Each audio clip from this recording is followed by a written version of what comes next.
Fabric colour করার সময় তোমরা কখনো সমস্যায় পড়েছো যে হচ্ছে এই কালারগুলো ইউজ করার সময় কালারের ঢাকনা খোলা রেখে বেশিক্ষণ কাজ করেছো, বা প্লেটের মধ্যে একটুখানি রং নিয়ে কাজ করেছিলে, কিছুক্ষণের মধ্যে রংটা পুরো শুকিয়ে গেছে? তো দেখো আমি এখানে এই যে রঙের কৌটোগুলো আছে এর মধ্যে রং শুকিয়ে গেছে, আমি আর করে দেখালো পড়ছে না। তো আমি তাতে অল্প একটু ওই কী বলে জলের স্প্রে থেকে একটুখানি জল দিয়ে দিলাম, ওতে দিয়ে ভালো করে মিক্স করে দেবো। মিক্স করে দিলেই রংটা আবার আগের মতো হয়ে যাবে, ডাইলুট হয়ে যাবে। এবং খেয়াল রাখতে হবে বেশি পরিমাণে যাতে জল না দাও, জলের পরিমাণটা কমই হয়, না হয় দেখা যাবে রং অল্প একটুখানি আছে আর তুমি বেশি করে জল দিয়ে দিয়েছো, তাহলে রংটা আর কোনো কাজেরই থাকবে না। এই বিষয়ে তোমাদের খেয়াল রাখতে হবে।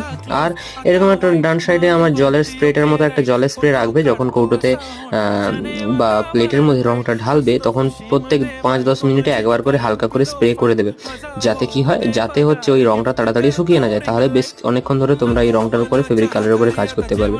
কেননা ফেব্রিক কালার তোমরা সবাই জানো খুব তাড়াতাড়ি শুকায়, এবং একবার শুকিয়ে গেলে সেটা